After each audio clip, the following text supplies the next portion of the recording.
My name is Chuck. I am a paramedic with EastCare, and well, I do a lot of other things other than just be a paramedic. But that's probably the thing that keeps me a job is being a paramedic. Um, we have a video that I did a little while ago that kind of goes into a little bit of a detail of what happens here, and so at the end of it, if you have any questions about what we do, and just kind of going into this, remember, this is not just about being a paramedic in my or a flight paramedic. This is, there's a whole career field with as a paramedic. When I first started, if you had a paramedic credential, all you could ever do was just work 911. Well, that's not the entire case now. You can do so many other things with it, and the ability to move around has really grown tremendously over the past few decades that I've held my credentials. Now you may wind up working on in a doctor's office or a clinic or an emergency department, just like a nurse, or you may wind up working in a cardiac catheterization lab. So there's a lot of things you can do as a paramedic that you could not have done even 5-6 years ago. Nursing is the same way. So when you look at EastCare, just remember this is one little niche of a much broader career path and career field that you can go into. We tell our folks here, and which is the truth, only 1% of your nurses and paramedics ever get to work in this career field. Only 1%. That's a very small amount of people who get to fly on a helicopter or do critical care transport. This is one of these things where you walk in here, you have to be very focused. Not only you have to be really good at what you do, you have to be a team player. You have to love education. You have to love what you do, because otherwise you just don't stay in this very long. This is a very, very hard job at times. It's mentally, physically, and just long hours. And we tell our nurses when they come in, this is non-traditional nursing at its absolute best. If you want to see a definition of non-traditional nursing, this is it. This is probably one of your better examples that I can think of. And, there's some other aspects in it as far as how this thing works, how transport works. Again, it's totally different than EMS, totally different than working in an ICU at a hospital or a emergency department. The people that we attract are you have to kind of be tough-minded. We are what we call type A personalities, and I think I maybe addressed it in the video. There are right now, we're setting a little over right at 130 some folks. And if you want to see a fight in the hallway, literally, like an argument, put a sheet on top of a stretcher and tell them which way is the best way to make that stretcher up. There are 100+ ideals of how that stretcher should be made up. Not one of them are the same way, and everybody's right. So that's just a bunch of headstrong type A personalities. For this job, that's what you got to have, because you're literally making some pretty critical decisions on your own, and you've got to have that. You've got to have that tenacity to do that. So anyway, we'll do the little PowerPoint. If anybody has any questions and they would like for me to expand on some things that maybe they saw, or even outside of the video, there may be some other general questions. Just I'll be happy to answer them any way I can. Hey, Miss Nancy. Good morning. Thank you for taking the lead on that. Took me a moment just to get logged back in on this session, and I do apologize. Well, it's no worries. Mine wanted to act a little bit ugly this morning too, so it's not you. It's probably just the internet.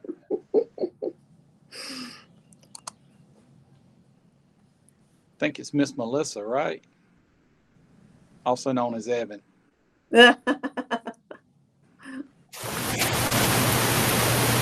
Hello, my name is Chuck Strickland. I'm a flight paramedic with EastCare. I'm also the public relations outreach coordinator for about some of the career opportunities that we have. And I'm primarily going to focus in on the medical aspect of EastCare. However, there are other disciplines that we employ, two primarily being mechanics and pilots. I'm not really going to talk a whole lot about them, but just make you aware that those are career opportunities. They're totally non-medical. These guys, their job are to fly the helicopter and to take care of the helicopter. These folks generally come from the military side of things. For example, the pilots, most of these guys come from Black Hawk pilots or maybe Chinook pilots or something on those lines, and they have to have several thousand hours of flight training and flight hours underneath their belt before we can even hire them. And the same thing applies to the mechanics. They have to have a certain amount of experience working on helicopters before we can hire them, because it's a big deal. We want to make for sure that our pilots are safe, and one of the ways that you can make sure that they're safe is make sure they have plenty of flight time and experience. Same thing with mechanics. You want to make for sure those folks are very well versed in how to take care of a helicopter be working appropriately. A lot of transport companies cover a huge area. EastCare covers roughly 1/3 of North Carolina. We got 21 hospitals that we fly to and from, and that's not counting all the fire and EMS services in that area. A very busy program. Critical care flight and ground programs. These are some of the Vidant facilities that we go to, or these are all of the Vidant facilities with the exception of Halifax Hospital that hasn't been added to the map, or Vidant North. So again, we're spread out all over the place. That's one of the big benefits to helicopters and having the number of ground trucks that we do. We're able to get to where we need to be very, very, very quick. So our air bases are located in Elm City, Mount Olive, New Bern.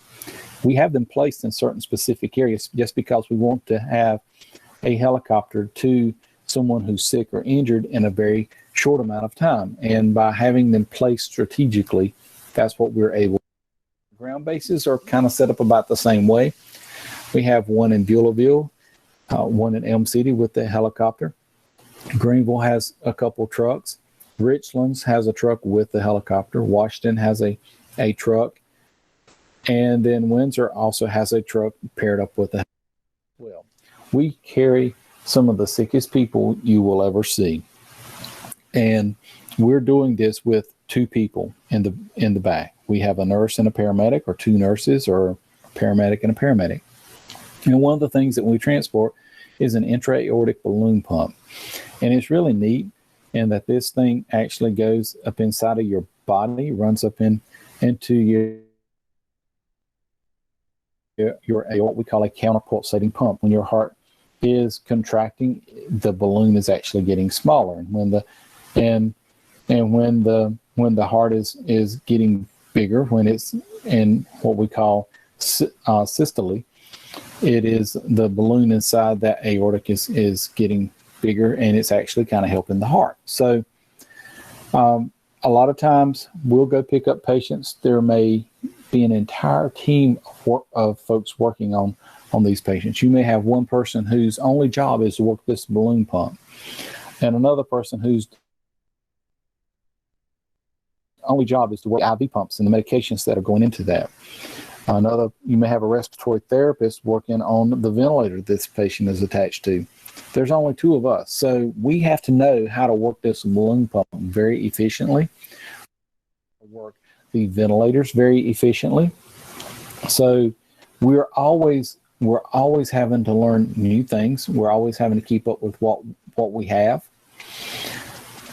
as far as education, and just stay on top of our game. This is not an entry-level job. This is not an entry for any healthcare professional, just because of the acuity level or the level of sickness that we're going to be dealing with and see. This is a patient right here, and all full disclaimer, I got this one off of the internet, so I don't know where this came from. This patient here is on multiple drips. They're on a ventilator. They super sick, but it's not uncommon for us to walk into a patient room and we'll see this type of equipment attached to a patient. And again, it's just two of us that we have to be able to manage this. And the only way we can do this is through extensive experience, training, and just education. So we're going to take all this and we're going to put it into a helicopter. We're going to put it into an ambulance, and just two of us have to be able to manage it. We do obviously deal with trauma patients, and we carry blood and plasma.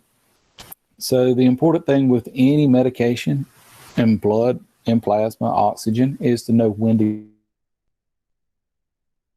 give it and when not to give it. That is highly important. Just because you have it and just because you're able to do something, that doesn't necessarily mean it's always the right thing to do. So what you have to look at is, if I give this blood, or if I give this plasma, or if I give this medication, is it going to benefit the patient or is it going to hurt them? That's a huge amount of responsibility. And you have to be able to accept responsibility for what you do or not do. That's a big thing with this. This is a huge thing as far as just being a responsibility. You have a tremendous amount of leniency in what you can and can't do. And at the end of this, though, whatever decision you make, you have got to take the responsibility for it. It's nobody's fault but yours if it doesn't turn out the way it should. You made the decision to do or not do something. So that's a big thing for us. The other thing is neonatals. That is a very specific subgroup within critical care transport. We actually have nurses whose job is just to manage these neonates. And neonates for us are newborn babies. They may be preterm newborn babies, maybe that is less than a month old, specifically less than 31 days. So we have these nurses to manage this specific group just because they have a unique set of circumstances that kind of come along with being in the neonatal category. So in one, we have flight nurses, we have flight paramedics, we have EMTs, and we have communication specialists. You actually could say that there is a subset of flight nurses. Their job is to do neonates. We generally have different crew configurations. Right here is what we would consider a critical care ground crew. There is we have a registered nurse, and we have a paramedic. All of them have different scope of practices to a certain extent, and all of them work together. You would never know who was the EMT or the paramedic or the RN unless you specifically ask them. That's how well together they work. And that's another component with this job, is you have to be a team player. You work together as a team. You will succeed as a team, or you will fail as a team. And obviously we want everybody to succeed. And the only way we can get that to work is that everyone works together. Carry on the truck is advanced life support. Each member must either be a paramedic or an RM, at least in the back. And then in the front, it can be an EMT, it can be a paramedic, it can be a nurse. There's only one person in the back, one person driving, versus the critical care truck that had two in the back and one person up front. Our basic life support trucks, they generally take our folks from the emergency department back home or back to a nursing home. They may do some inter-facility stuff. that needs to come to Greenville or go to another hospital. And all they just basically need is someone to monitor their airway and take a set of vital signs. And these folks generally are not horribly sick. This is what the inside of one of our big trucks look like. On the left, you will see the isolette with some medical air on it. We actually carry oxygen and we carry medical air. Oxygen is obviously 100% oxygen, and medical air is just medical air at 21%. On top of the isolette, you will see a bag. And this isolette has a little ventilator in it. It has a heart monitor on it. And it has a whole lot of other little things that these little babies need. Again, that's what the neonatal nurse does. Up here on the top, I don't know if you can see it, or at the heart monitor. And we're expected to know how to use that and read cardiac rhythms. To the right is the normal stretcher that you would see in the back of the ambulance when we're transporting an adult or a child. This is what the back of the helicopter looks like. This patient right here is extremely sick. You can see that they're attaching a ventilator to them. And you see the heart monitor hanging up in the background. This is one of our bigger helicopters, so you can only imagine how small the smaller helicopters are. So there's not a lot of room in these things. They're hot winter time. It's not oftentimes a very comfortable environment. It's very, very loud. So when you're in this helicopter, oftentimes we wear earplugs inside of our helmets to protect our hearing, just because it's just so terribly loud. And on top of that, when we're trying to deal with patient care, we have multiple radios that are going off inside of our helmet. And you've got to be the type of person that if that stuff is going off in your ears, that it's not going to be a distractor, that you're able to continue to do patient care, but listen to the radio, because there may be an aircraft approaching that you need to be on the lookout for. Absolute best. This is another picture of the inside of the helicopter. The one that is not blue, to your left, you see the ventilator setting up in the wall and some of our IV pumps. This is part of our console as far as our oxygen and suction console. And the center stack, what we call it, the center stack, it actually carries our liquid oxygen. And then we also have, at the top here, we have our radio. You can see one of our helmets and our chair. To the right, you see the blue. We actually operate under blue light at night, and that is so that we don't damage our night vision. When we are flying in the back with a patient, we won't use night vision goggles, but our pilot is. So we use this blue light so that it doesn't reflect into the windscreen and cause a kind of like a glare, so that it would make it difficult for him to see.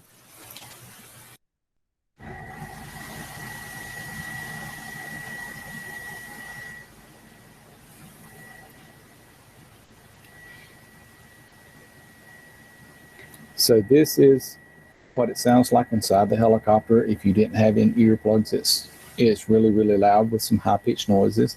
So again, radio's going off, but this helicopter's talking to a fire department that is on scene, guiding them into a place to land. And at night, it's very, very beautiful. It also can be kind of dangerous in that if you don't have someone on the ground communicating with you very effectively and clearly, you may not find where you need to land. So you have to fly around until you find it.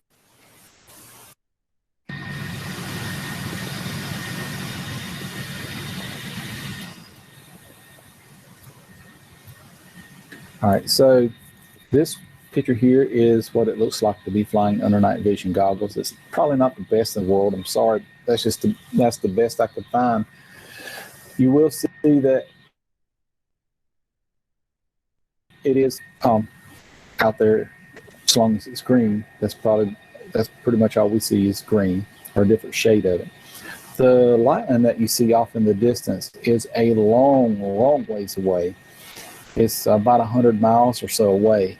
It looks close, but these night vision goggles, they pick up so well that they can see right there is turned back dark, and it's very hard to see the lightning. I've lifted off the upper pad in Greenville, and I have seen the lighthouses on the Outer Banks as far as their light beacons, not the actual house, but I've seen the light beacons turning, which is really, really cool. And that's off of these night vision goggles.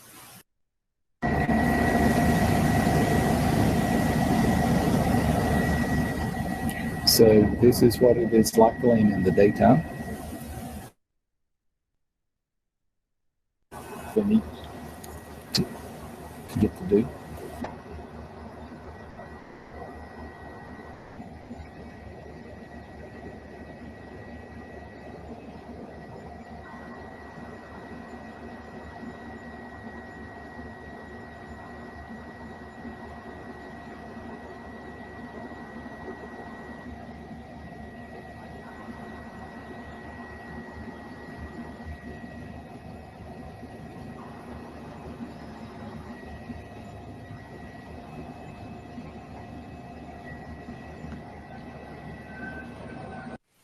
These are some of our trucks that we have. This truck is considered our ALS and our critical care truck.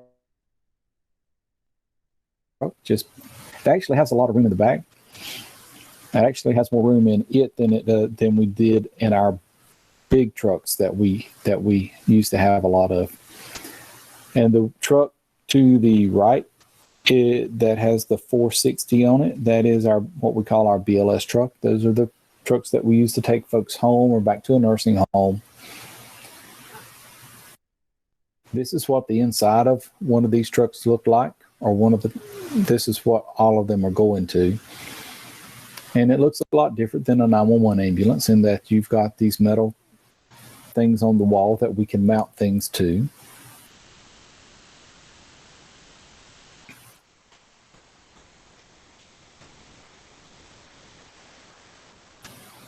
And this is what it looks like on the inside.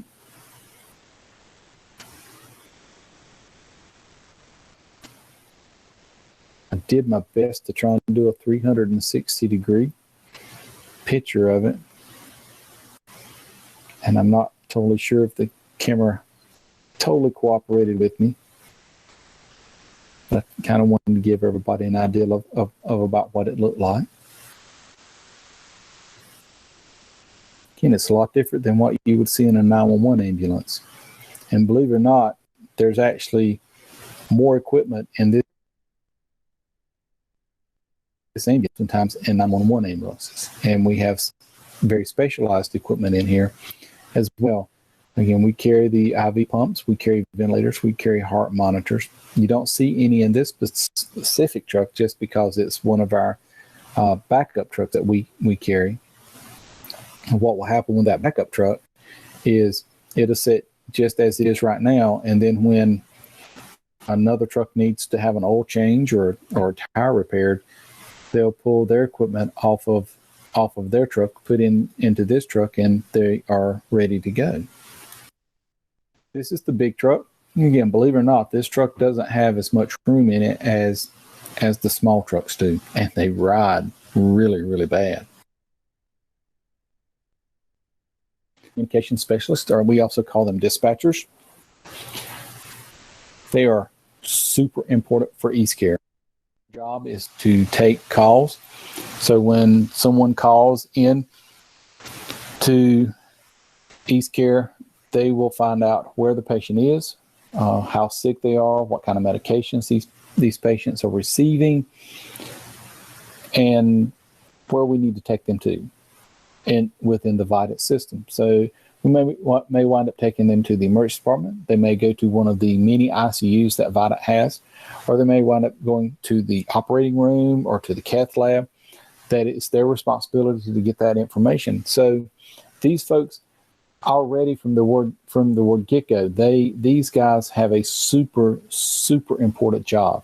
If they don't get that information correct, then the whole call is messed up. So they work very, very hard to get us the correct information. They're very attentive to details. And again, they are very, very important to us. They not only do they do call taking, but they track our helicopters when they fly to different places. And when our ground trucks are sent to different places, they have one communicationist specialist whose only job is to track the helicopters, another one whose job is to only track the ALS trucks, and another one whose job is only to track the BLS trucks.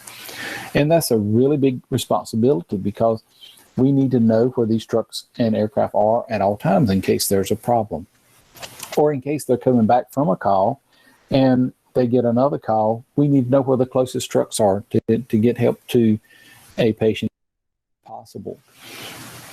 Qualifications to be a dispatcher: you must have prior EMS or dispatch experience, meaning you must have run on a 911 ambulance somewhere, or you must have worked actually taking 911 calls. The reason we want that experience is, again, these folks have a huge amount of responsibility on them, and they have to already have some ideal of how to organize themselves and what we're doing. You must go back to school and get your EMT if you don't already have it, or your emergency medical dispatcher. The other one, IAMTC,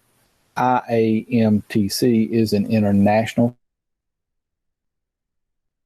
certification for critical care dispatchers. It's a super hard test. Emergency medical technician. These guys are the backbone of our ground transport service, and that if we don't have them, we probably wouldn't get to go a lot of places. They drive our ambulances, and a lot of times we will call them drivers, and that's not entirely accurate. They do a lot more. They do patient care. They are the ones they're responsible for that truck. They're responsible to make sure that our oxygen is restocked. If we use something like that truck, they help us get that restocked. And they also help us at bedside because they are considered a medical professional. They help us at bedside oftentimes. And if they've been trained to work in the communication center, oftentimes they can fill in within our communication center if they're needed. You have to have 3 to 5 years to come work for us. You must be 21. You got to have a good driving record. And it usually takes about 6 to 9 months to go through EMT school. And a lot of high schools now are offering the EMT certification in your junior and senior year. You got to be 18 to hold an EMT certification, but we hire you after you're 21, and once you're 21 and older. Flight nurse, 3 to 5 years experience. You need to be an ED or an ICU nurse, and you need to have at least 3 department nurse or an ICU nurse. Can't just be 3 years as a nurse and 6 months in the emergency department. You've got to have minimum of 3 years in either ICU or emergency department. Some nurses who have, this is what they have always wanted to do, will do both. And I really take my hat off to those folks who do that, because that's really hard. It's 2 totally different mindsets to work in the emergency department and work in an ICU. And then some of these nurses will go ahead and get some of their prerequisite training ahead of time before they even interview for us. You can start with us as a 2-year associate degree nurse, but you have to have your bachelor's degree within 5 years of hire. That's the thing about this job, is you start off, you go to school, And once you get a certain amount of experience, then you get hired and you have to go back to school and pretty much continue to entire career. So once you get hired within the EastCare system, you go to school for an additional 4 months. It's just like any other school. You've got tests, you've got practicals you've got to do, and you've got to pass them. Once you have been at EastCare for a certain amount of time, you have to have at least your emergency medical technician, your advanced cardiac life support, your basic pediatric advanced life support, your neonatal resuscitation program certification, your trauma nurse core curriculum certification, and then you must also be certified as a flight nurse, certified emergency nurse, or a certified critical care nurse. Now, these are tiered as far as within the first 6 months, you must have certain things. Within 12 months, you must have certain things. And within 2 years, you must have your certified flight nurse or critical care nurse. Flight paramedic, 3 to 5 years experience in a busy 911 system. You must have a good driving record, and you must now, at some point, North Carolina is looking at making the requirement that all paramedics must at least hold an associate's degree. So you're going to have an associate's degree anyway to be any paramedic. Once you get into EastCare, again, you're going to have to go back to school for another 4 months. Again, you're going to have to take tests. You're going to have to do skills checkoffs and practicals.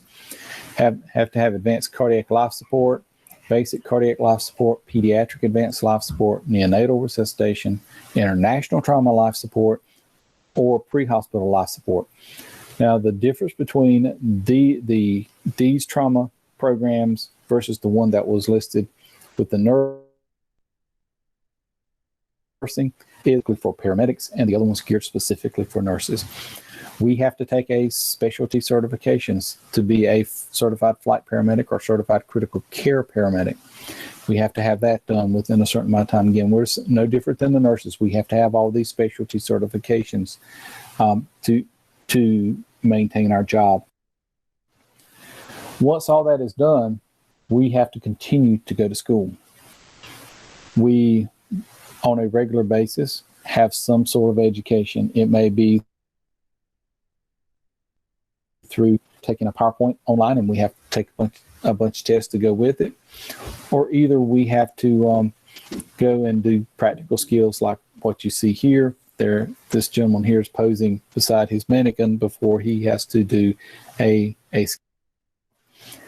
This is another picture of another crew working. Again, they're working a scenario, and they're having to work together, and they're working through protocols and policies, and out of this, each patient presentation will be a little bit different, so that everybody learns a little bit of something. Again, 100 hours every 4 years really isn't a whole lot, but we generally average a little bit more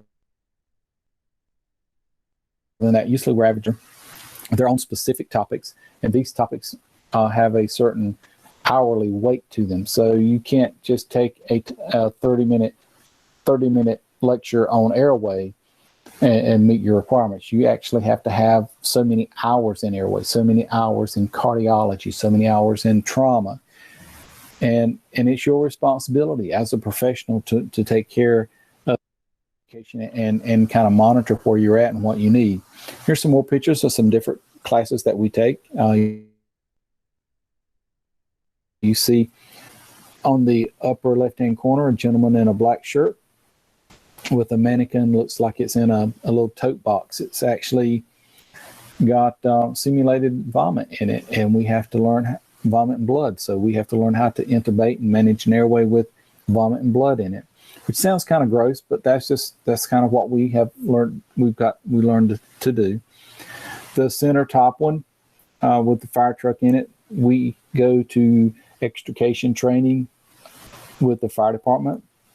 Not that we have to know how to cut people out of cars. Department cuts people out of cars so that we can work safely around those tools and manage our patient appropriately. The top right picture is one of our flight crew being dunked in a pool. We go once every 2 years, and we go and do what we call dunker training / water survival training. We have to know how to get out of the aircraft and manage ourselves if we were to have to make an emergency landing in water. And then the bottom picture is our wilderness survival training that we every couple of years. And it teaches us how to take care of ourselves if we were to have to land in a wilderness area and wait for someone to come get us. So I hope this has helped you guys a little bit. I really appreciate you guys taking the time to listen to what I have had to say today.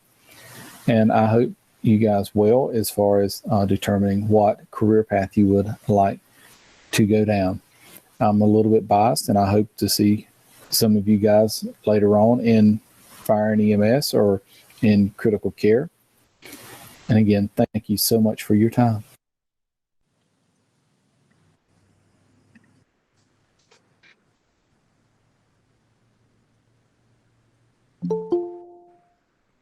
Awesome. Well, I feel like now we are ready to open up for questions through the chat session. And I believe that Ethan is going to manage that for us. So if anybody has questions, you can enter them through the chat. And Chuck Strickland is going to be on point to answer any of those questions for you, or I might be able to answer them, but we are going to hand that off to Chuck with the questions. And Ethan will be looking through the chats to take care of those for you. So go for it and start entering some questions for us.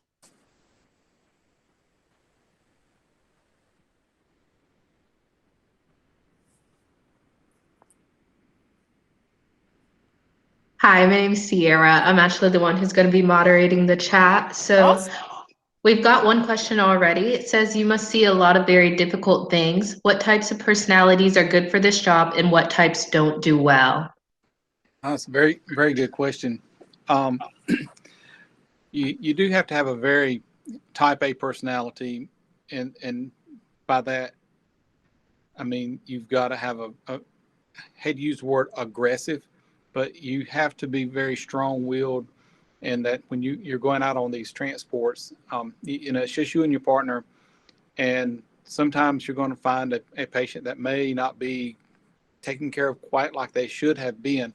So it will sometimes fall into you and your partner's realm of responsibility to redirect that patient care. And sometimes you're a nurse or you're a paramedic and you're having to have this conversation with the physician. And, that's kind of a hard thing to do. And you got to be willing to stand your ground, because some of these physicians, they're just as hard-headed as we are. So you kind of have to figure out a way to negotiate around that. There's some things too that you see that are really, really, really bad. And you've got to be able to handle it as far as the mental toughness. And there's actually several programs that we go through that kind of teach you mental toughness, and kind of to learn how to disassociate yourself from that situation while you're doing what you're doing. And know that some of the stuff that you may hear or that may get told to you really isn't directed to you, although it may seem at the time it is. It's more of maybe a stress response or an anger response or something on those lines. You've got to have that personality to know and to recognize that you're going to be called into a bad situation, and somebody's going to die. You're going to take care. If you do this job long enough, somebody's going to die in front of you, and there's nothing you can do about it. And you've got to be able to have that ability to maintain it and kind of keep your composure. You've got some folks, they're just not, they will do well in healthcare, but they may not do well with this specific job. And then you have the other aspect of it. Around 1/3 of the EMS population of your paramedics have post-traumatic stress syndrome. Your nurses do too.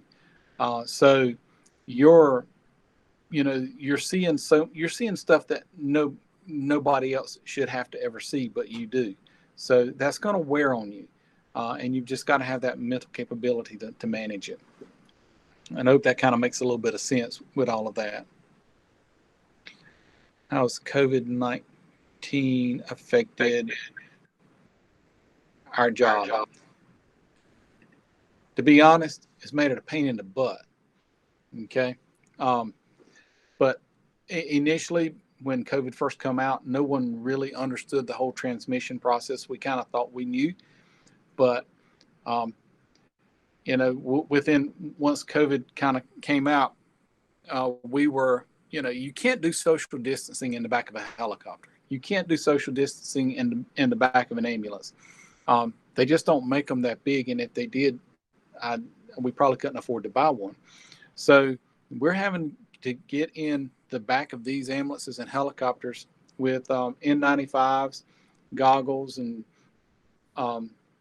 the hairnets kind of thing you'd see in a OR, with other protective clothing on top of our normal uniform, and manage these super sick patients. And on that aspect of it, I've never in my life seen some of these COVID patients are some of the sickest patients I've never seen nothing this sick before in my life.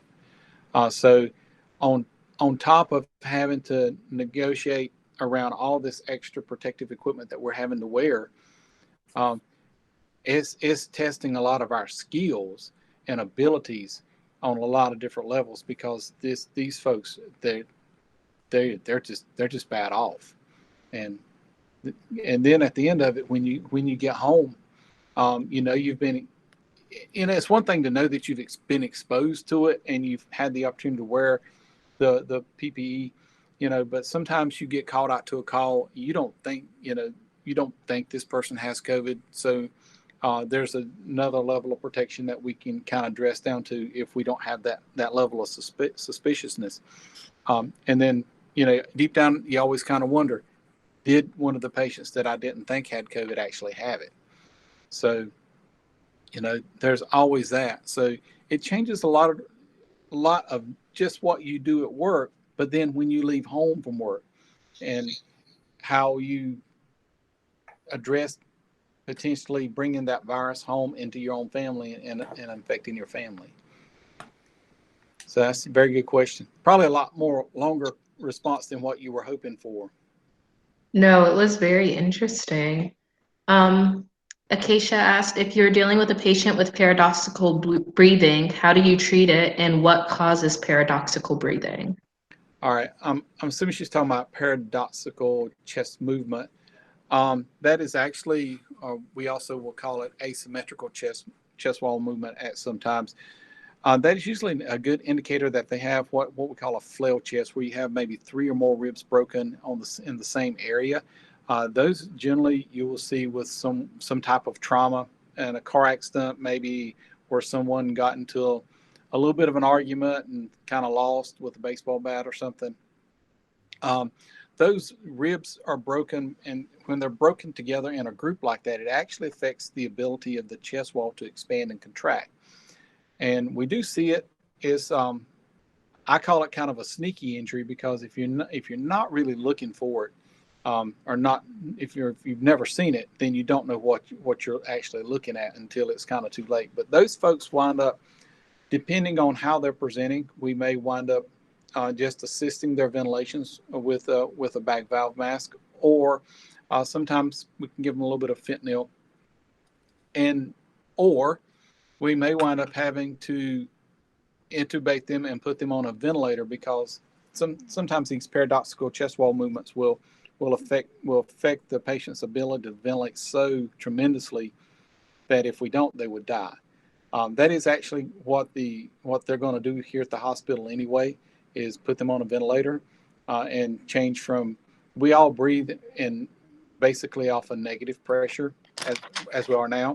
When you put someone on a ventilator, it changes over to positive pressure ventilation, so that flail chest and that really doesn't affect them quite so much. You do kind of see some seesawing type of respirations, which could be perceived as paradoxical type breathing with infants and maybe some spinal cord injuries. Again, those kids and even those spinal cord injuries, you would call it's kind of belly breathing, where the chest and belly are kind of alternating back up and down. And that's, for adults, we look at that as more of a neurological issue. They're going to also get placed on a ventilator. The infants, we look at that as severe respiratory distress, and they also will wind up on a ventilator. So usually when we see that, kind of short of all of that, is most paradoxical breathing of how, from whatever cause of action, it's going to wind up the same way on a vent, which sounds kind of cold to kind of put it like that, but we have, sometimes you just kind of have to do stuff like that and know that that's the best thing for the patient, for them to survive. Is that what you were looking for, Ms. Claremore?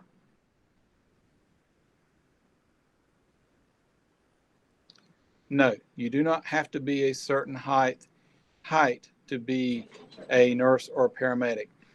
Obviously, it's not a very large amount of room in the helicopter, so we have a couple folks who are 6 foot, and then we've got a couple. We couldn't use stretch for all of them because they would not know who we were calling, but they're about 6'3", and these guys kind of fold up inside the helicopter, and it hurts my back looking at them. Weight wise, yes, absolutely, you have to be under 225 pounds to fly in any one of our helicopters. And I'll be honest with you, you kind of look at it from another standpoint, from a mobility standpoint. The more weight you have on you, the hotter you're going to be, and the harder and the more difficult it's going to be to kind of move around. We are required to maintain a certain level of physical agility.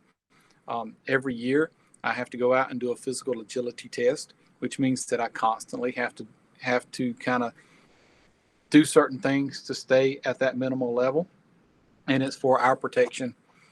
So you will have that, and that also is a good incentive. If you know that you've got to pass this physical agility test, you're going to keep your weight down to a certain level. But again, 225 is our maximum weight. Height for us really doesn't matter, as long as you're willing to kind of bend and twist around. We're okay with that.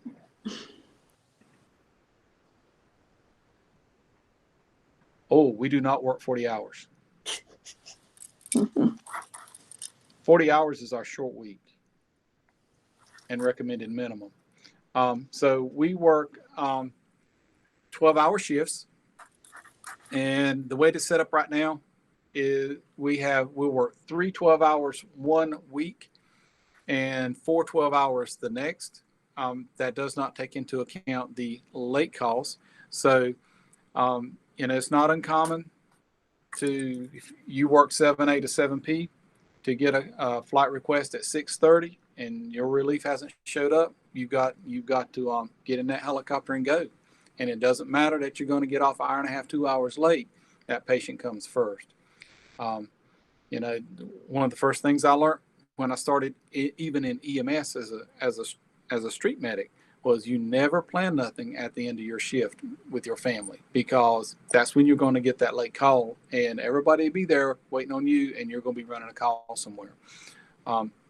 So we actually probably average, the short week probably averages maybe about anywhere from 36 to 40 hours a week. And then on the long week, you're guaranteed 48 hours. You're most likely going to be about 52 to 54. So of course we get paid time and a half, so that makes it not quite so painful, at least when the paycheck shows up. And our work schedule, each base is set up different. I may work 7A to 7P, or what we just call 7 to 7, because there's always the off shifts at night. We have some bases that shift change at 7, some that shift change at 8, some that shift change at 9, and some that shift change at 6 in the morning. And then it's a prime time shift, which doesn't have any relief. It works noon to midnight. Salary, we get paid pretty doggone good. We do not do 24-hour shifts. And it's a safety issue. Pilots are restricted to a maximum of 14 and a half hours of duty day. We pretty much try and follow that with them as well, just because once you get beyond 12, 13 hours, your mental capability to handle a patient or an emergency declines. So it's a huge safety thing for us. When I worked as a paramedic in 911, we did 24-hour shifts, and I was much, much younger, and it was okay. And would stay up the entire 24 hours. And if there was probably trouble to be found, I probably was in the middle of it at 2 o'clock in the morning, doing God knows what. But anyway, on a side note, don't show up at somebody's house and randomly blow the siren. You get in a lot of trouble over that. 24-hour shifts for EMS, actually, I'm very much against now. Originally, when I started, I thought it was a cool thing. I would not recommend doing 24-hour shifts. What will happen is at night, you've been up all night running all day, and half the night running calls, you have a tendency to kind of wreck. So that's the other aspect of it. Our pay scale is a little bit different than 911. We get paid a little bit more to be a flight medic and a flight nurse.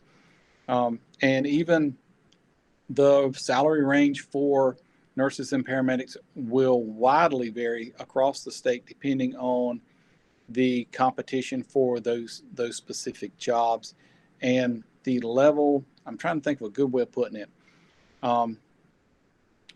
The stress level that is associated with that working environment and patient load.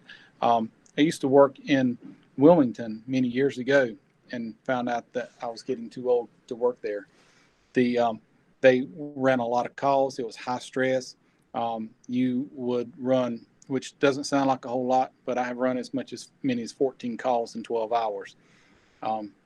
That's a tremendous amount of call volume. And they paid very well for me I got paid very well to work there, but it came with a price because it came with a huge amount of just mountains of stress. Because if I wasn't working, they required certain days I'd have to be in school, and there was a whole bunch of other stuff that they were always requiring. So you got paid well, but you sacrificed a lot of family time. Some of your smaller counties, and this is hospital-based too, hospital-wide too, as a nurse.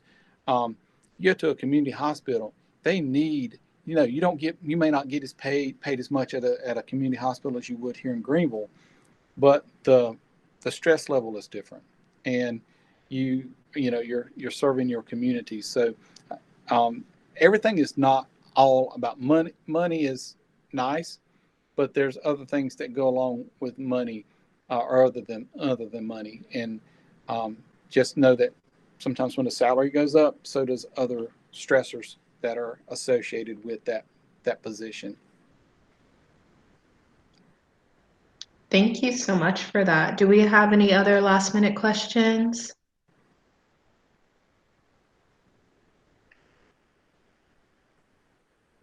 I had a quick question for you. You've been doing this for a long time, so I was wondering, how much has the training changed over the years, especially with the changes in technology? I know you said you guys have to train 100 hours every 4 years. So how important is it for you to keep up to date because of changing technology and changing training? It changes a lot, and the irony is, right before you had called, I was talking with another paramedic, a buddy of mine who works for EMS, and these guys are getting ultrasounds for their ambulances, which is kind of a really cool thing. We don't even do ultrasound here at EastCare in the helicopter or the ambulances, but what that ultrasound will do is help to kind of locate whether or not someone is bleeding internally, or whether or not they have a collapsed lung, whether or not their heart is being properly filled with blood. So there's a lot of things that you can do with this ultrasound, and that's just one thing that I would have never thought that when I started this back in 91, I would have ever seen out in the field. The fact that we now do 12 leads, that's a very normal thing. We hook someone up to a heart monitor. We hook up about 10 leads to a patient, and we can, if certain things are present, that is a good indicator that person may be having a heart attack, when I first started, that didn't exist. Capnography, where you would actually put a device, you would attach it between your bag valve mask or your ventilator, and it would have a little line that would run back to your monitor, and it actually tells how much carbon dioxide that person breathes out. That didn't exist. And the fact is that we have that technology, and there's actually a way to read those waveforms and understand what we get into, this thing called VQ mismatch. That did not exist when I first got started. Backboards. Everybody sees backboards, people being placed on backboards. If you watch some of the TV shows, they're getting put in a cervical collar on a board. We actually are doing away with backboards because science has found out that those backboards don't work. So there's no need for them. We're actually delaying on-scene time by placing someone on a backboard. Just that kind of stuff. The computer aspect of it, the ability to be able to send 12 leads or some other patient data electronically, that didn't exist, and in some areas it still don't, just because of the cell phone service and the financial constraints behind it. There is, and I wish I had a way to show it to you guys. There are some places where ambulances have CT scanners built into them, and it's a emergency stroke response unit or some kind of fancy name like that. So if you're having a stroke, this specific ambulance will be sent out to you. You'll be transported to the hospital in this ambulance. It also happens to be a CT scanner. So by the time that patient arrives at that stroke center, that patient has already got CT done. They know exactly where the clot is or where the bleed is, and they're taken straight to an intervention, which, again, that didn't even exist 5 years ago. So anyway. Thank you so much for that, and thank you for that presentation today. I think we're going to go ahead and wrap it up if you want to say any last remarks so that they can head on to the next session. I just want to thank everyone for joining in. This was fabulous. Well, I appreciate everybody letting me come and speak to you guys today. Again, if anybody has any questions, Miss Nancy has my contact information. I'll be happy to answer them, because I know how it is. Sometimes folks don't want to ask questions out, but I'm always willing to help and give you as much information as I possibly can about this job. Awesome. Thank you guys so much. You guys have a good day. Thank you so much.